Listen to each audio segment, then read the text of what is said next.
বিধানসভা একটা পবিত্র জায়গা। তো আমি একটা কথা বলি, তাহলে হুমায়ুন চাচা যখন এই দলে প্রথম স্টেজে যখন দাঁড় করালো, তখন তার আর ইজ্জত ছিল না? তখন কি তিনি বলেননি যে এটা মানে আমার এটা পবিত্র জায়গা? সেটা পবিত্র ছিল না? না তখন না নাকি আমি আপনি জানতো না যে আপনার এই ধরনের ভিডিও সোশ্যাল মিডিয়ায় আছে? কেউ এমনি একটা কথা বলি, আমি বাজারের থেকে মাছ ধরি তুলছি, যে আমি মাছ তুলে দেখাচ্ছি এটা কত টাকা দাম না দাম, সেটা তো করছি না। না, আমি একটা ক্যান্ডিডেট নিচ্ছি।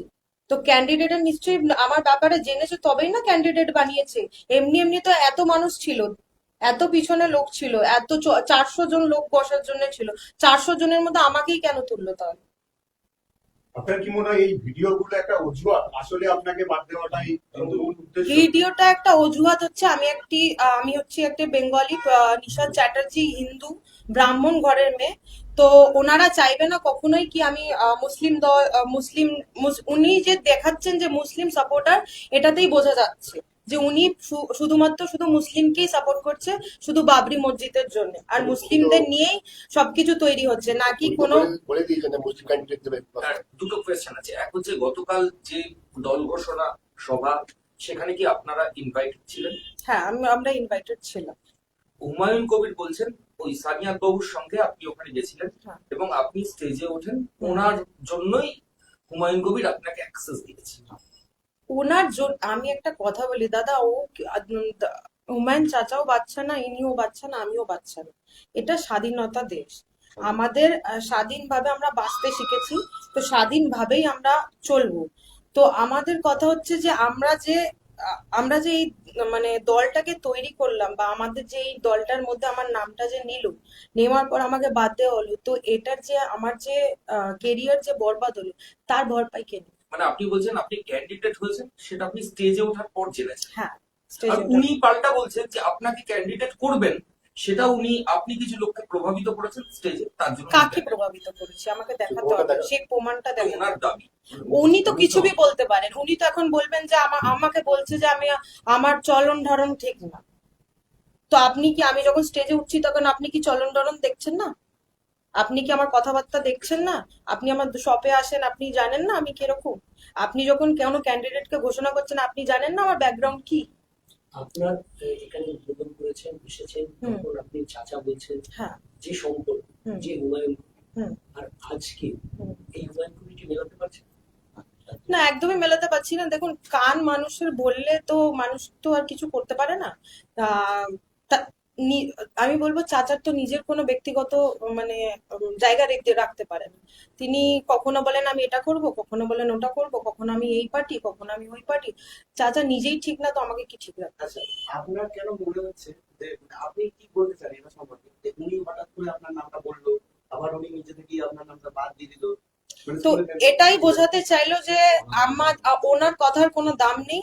আর দ্বিতীয় কথা হচ্ছে, এখানে কোনো সার্কুলার পার্টি হচ্ছে না, এটা হচ্ছে মুসলিম দলের পার্টি, শুধু মুসলিমদেরই ক্যান্ডিডেটদেরই মানে ওনাদের টার্গেট। মানে আপনার কি মনে হয় যে আপনার নামটা কেন চলে? সেটা তো দেখুন, আমি একটা ইনফ্লুয়েন্সার, আমার অনেক ফলোয়ার আছে। 80K ফলোয়ার, আর ফেসবুকে হচ্ছে 50K ফলোয়ার। তো সেই ফলোয়ার অনুযায়ী মানুষ দেখেছে যে আমাকে উনি হয়তো সেই জায়গায় মানে সে নিজের পার্টিটাকে কিভাবে সার্কুলার করবে, সেই হিসাবে আমাকে হয়তো আমার উপর ছড়িয়ে রেখেছে। তৃণমূল আইটি সেলের এই যে এই ট্রোল করা বা ভিডিও গুলোকে সামনে আনা, সোশ্যাল মিডিয়াতে ভিডিও, তো এই ব্যাপারটাকে কিভাবে দেখছেন? দেখুন, তৃণমূল, সিপিএম, কংগ্রেস, বিজেপি, তারপরে জেপিইউ, জেবি হোক, যাই হোক না কেন, আমার বক্তব্য এটাই যে আমি আমার নিজের লাইফটা কিভাবে ডিপেন্ড করব, সেটা আমার ব্যক্তিগত ব্যাপার, নাকি কোনো পার্টি পলিটিক্স আমাকে বলবে। কারণ আমাকে কোনো পার্টি পলিটিক্স খাওয়ায় না, পড়ায় না। আমি নিজে খাটি, নিজে খাই, নিজের হিসাবেই চলি। আর আমি নিজের সোশ্যাল ওয়ার্ক নিজেই করি। তো সবকিছু যখন নিজেই করি, তো আমার ব্যক্তিগত হিসাবে আমার মনে হয় আমি যেটা করছি ঠিক করছি। এই ঘটনার পর আপনাকে যদি আর অন্য কোনো দল থেকে প্রপোজাল দেওয়া হয় রাজনীতি আসার জন্য বা ক্যান্ডিডেট হওয়ার, তবে আমি নিজে আমি নিজে আমি আমি নিজে যেমনি কাজ করছি, আমি নিজে হিসাবেই কাজ করব। আর আমি আমার তরফ থেকে আমার যতটুকু মানুষের জন্য করণীয় আমি করব। আর আমি নির্দল হলেই থাকবো। আমি কোনো পার্টির মধ্যে এখন যেতে চাই না। যদি হ্যাঁ মনে হয়, যদি আমাকে ভালো অপরচুনিটি কেউ দেয়, যে আমি যদি কাজ করে আমার সেই নাম অর্জন করতে পারি, তো নিশ্চয়ই আমি সেই জায়গায় জব যুক্ত হব। সানিয়া বলো।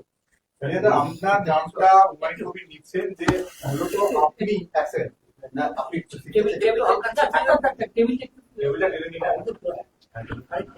বলুন, আপনি নাকি ওনাকে নিয়ে গিয়েছিলেন এবং আপনি আপনার দলে থেকেও ওনার লোকেদেরকে প্রভাবিত করে ওই ক্যান্ডিডেট করে দিয়ে, মানে ওনার নামটা যাতে হয় সেই চেষ্টা করেছেন, যাতে করে আপনাদের তৃণমূলের লোকজনও দলে ঢুকে থাকে। এরকম কারসাজিটা কিন্তু আপনি করেন। দেখুন, হুমায়ুন সাহেব কোনো কচি খোকা না। হুমায়ুন সাহেব একটা বর্ষণীয় নেতা। উনি সব বোঝেন। ওনার অভিজ্ঞতা, উনি কখনো কোনো সময়, একসময় ওনার সাথে আমি কংগ্রেস করেছি। তারপরে উনি তৃণমূল জয়েন করেছেন, কংগ্রেস থেকে, তৃণমূল থেকে আবার বিজেপি জয়েন করেছেন, বিজেপি থেকে আবার তৃণমূল এসেছেন, তৃণমূল থেকে আবার কংগ্রেসে গেছেন, কংগ্রেস থেকে আবার তৃণমূল এসেছেন। তো আমার মনে হয় না ওই লোকটার কোনো পার্সোনাল কোনো ইয়ে আছে, মানে পার্সোনাল কোনো একটা মানুষের অ্যাথিক্স থাকে না, সেই অ্যাথিক্সটা ওনার মধ্যে নেই।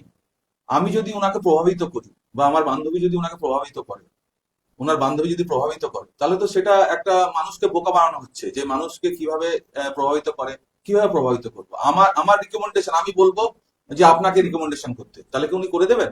নিশ্চয়ই করবেন না। উনি অতটাও বোকা না। উনি যে বাবরি মসজিদ একটা ইস্যু, বাবরি মসজিদ একটা ইস্যু, মুসলিম ভাইদের আবেগ নিয়ে উনি খেলছেন। উনার কোনো পার্সোনাল এথিক্স নেই। আমি আপনাকে বলছি, বাবরি মসজিদ হচ্ছে ওনার একটা ইস্যু, বাবরি মসজিদ নিয়ে উনি খেলছেন। আর বাবরি মসজিদ মুসলিমদের আবেগ নিয়ে খেলছেন, ঠিক আছে? ওনার মেন এজেন্ডা হচ্ছে বাবরি মসজিদ, পলিটিক্স। ওনার মেন এথিক্স হচ্ছে পলিটিক্স, আর পলিটিক্সটার একটা এজেন্ডা, সেটা হচ্ছে বাবরি মসজিদ। সেটাকে সামনে নিয়ে উনি পশ্চিমবঙ্গের রাজনীতিতে পা রাখতে চাইছেন। কালকে আপনার অবস্থান কোথায় ছিল? উনি যখন মঞ্চে ছিলেন, আপনি তখন কোথায় ছিলেন? উনি যখন মঞ্চে ছিলেন, আমি মঞ্চের পিছন দিকে ছিলাম আমার গাড়িতে। তখন আপনি গিয়েছিলেন? হ্যাঁ, অবশ্যই গেছিলাম, কারণ ওনার সঙ্গে তো কাউকে একজন যেতে হবে। সেই হিসাবে আমি গেছি, অ্যাজ এ বন্ধু হিসাবে গেছি ওনার সাথে, এবং বন্ধু হিসাবে সবসময় পাশে থাকবো ওনার যে কোনো বিপদে। আর ওনাকে যেভাবে হুমায়ুন সাহেব বদনাম করলেন, যেভাবে মানুষের সামনে যেভাবে ওনাকে ট্রোল করলেন, কোনো তৃণমূলের আইটি সেল কিছু করেননি। এটা সব হুমায়ুন সাহেবের লোক। এনারা হুমায়ুন সাহেবের পুরো টিম, যেটা আইটি সেল ইয়ে করেন, সেই হুমায়ুন সাহেবই ওনাকে বদনাম করেছেন, ওনাকে ট্রোল করেছেন, ওনার ফিলিংস নিয়ে খেলেছেন। হয়তো ওনার মনে বাজে কিছু ছিল ওনার জন্য, মেবি হতেও পারে, ঠিক আছে? আপনি তৃণমূল করেন, আপনার বন্ধু, তো আপনি ওনাকে যখন ওই দলে যোগ দেওয়ার জন্য হুমায়ুন কবির যদি বলেও থাকে, তবে আপনি কেন আপনার বন্ধুকে বললেন না যে না, অন্য দলে যেও না? আবার ওই বারণও করলেন, আবার আপনি নিয়েও গেলেন সঙ্গে। এটা দেখুন, কেমন একটা হচ্ছে না? দেখুন, একটা কথা বলি। একটা ভারতের সংবিধানে কোথাও লেখা নেই যে একটা ঘরের মধ্যে যদি আমরা 5টা মেম্বার থাকি বা 5টা বন্ধু থাকি, 5টা বন্ধু 5 রকম পলিটিক্স ভাগ করতেই পারে।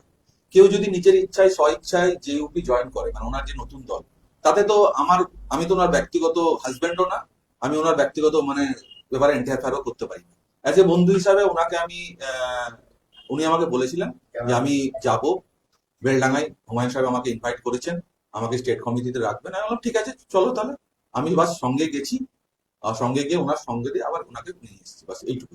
আর উনি যে কথাটা বলছেন যে আমি একটা তৃণমূলের নেতা, আমার রিকমেন্ডেশন উনি হয়েছেন, এটা পুরোপুরি উনি মিথ্যে কথা বলছেন। কারণ তৃণমূলকে গাল দেওয়া ওনার হচ্ছে ব্যক্তিগত সব। উনি তৃণমূলের খেয়ে মানুষ হয়েছেন, তৃণমূলের খেয়ে বড় হয়েছেন। তিনি মমতা ব্যানার্জির নাম থেকে ওনার নাম এসছেন। আজকে হুমায়ুন কবিরকে কেন চেনে মানুষ, বাংলার মানুষ? হুমায়ুন কবিরকে একটা চিহ্নেই চেনে, সেটা হচ্ছে জোড়া ফুল।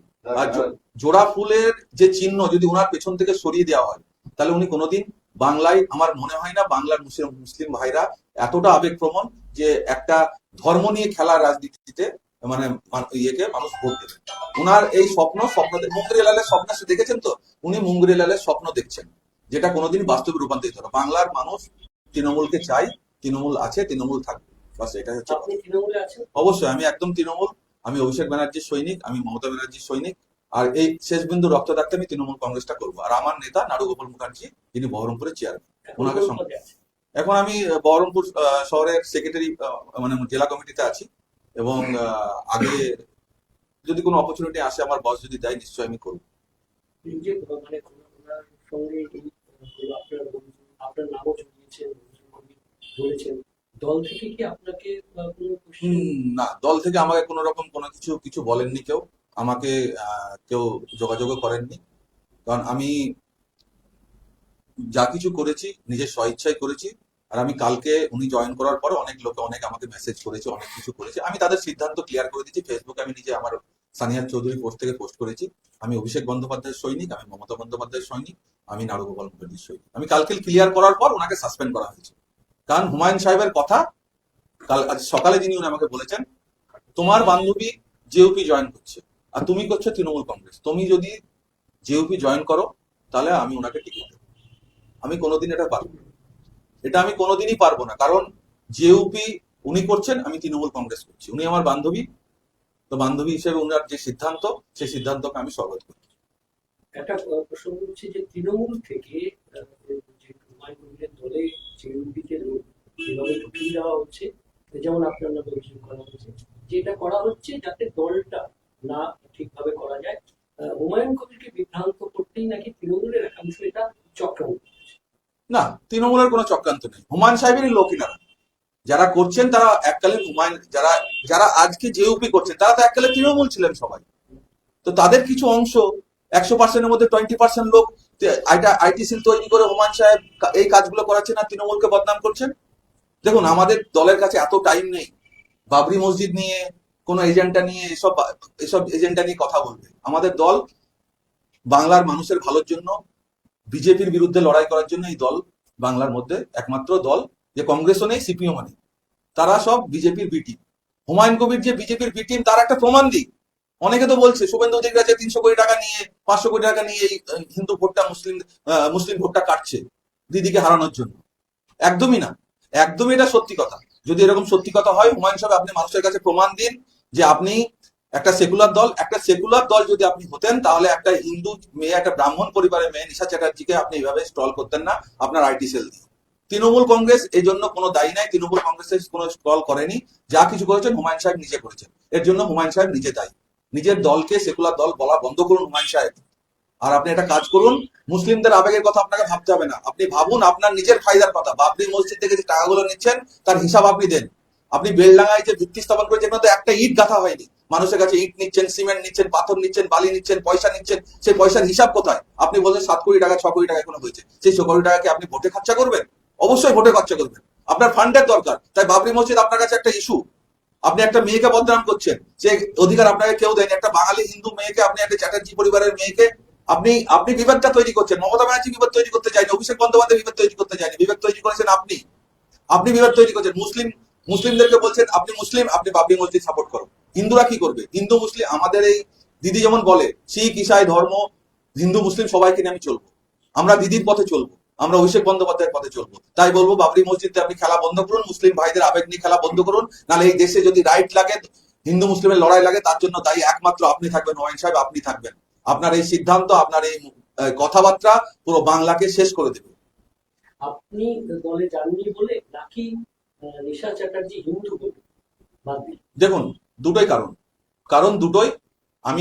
আমাকে তৃণমূল কংগ্রেস থেকে আমাকে জেউপি জয়েন করতে বলেছিল এবং আমাকে বলেছিল টিকিট দেবেন বহরমপুরে কোনো মুসলিম অধ্যুষিত এলাকা থেকে, মুর্শিদাবাদ থেকে। কিন্তু উনি তো একটা সাক্ষাৎকারে বলেছিলেন যে তৃণমূলের কোনো ক্যান্ডিডেটকে আমার দলের জায়গা নেই। তাহলে ওনাকে জিজ্ঞেস করুন। তাহলে আপনারা তো নিজেই জানেন, হুমায়ুন সাহেব কদিন আগে বাবরি মসজিদের ভিত্তি স্থাপন 6 ডিসেম্বর, যিনি যখন আরব থেকে নাকি উনি ইমাম সাহেব নিয়ে এসেছিলেন, ঠিক আছে, আরব থেকে ইমাম সাহেব উনি আসেননি, উনি 24 পরগনার লোক। হঠাৎ করে বাউন্সার নিয়ে আসছে, বলছে হায়দ্রাবাদ থেকে আসছে। সেই বাউন্সার কোথাকার? কাকিনাড়ার বাউন্সার। আবার একটা হিন্দু মেয়েকে ক্যান্ডিডেট করে, নিশা চ্যাটার্জিকে ক্যান্ডিডেট করে, তারপর 24 ঘন্টার মধ্যে আপনি নাম উইথড্র করছেন। তাহলে আপনি আপনার সিদ্ধান্ত অটল, হুমায়ুন বাবু, আপনি এটা বলুন। আপনি বাংলার মানুষের সাথে খেলা বন্ধ করুন, বাংলার মুসলিম ভাইদের সাথে খেলা বন্ধ করুন, এটা সবার জন্য ভালো হবে। নাহলে আপনার একদিন দেখবেন আপনার নিজের রাজনৈতিক অস্তিত্ব বাংলার মানুষ মাটির তলায় মিশিয়ে দেবে। Thank you.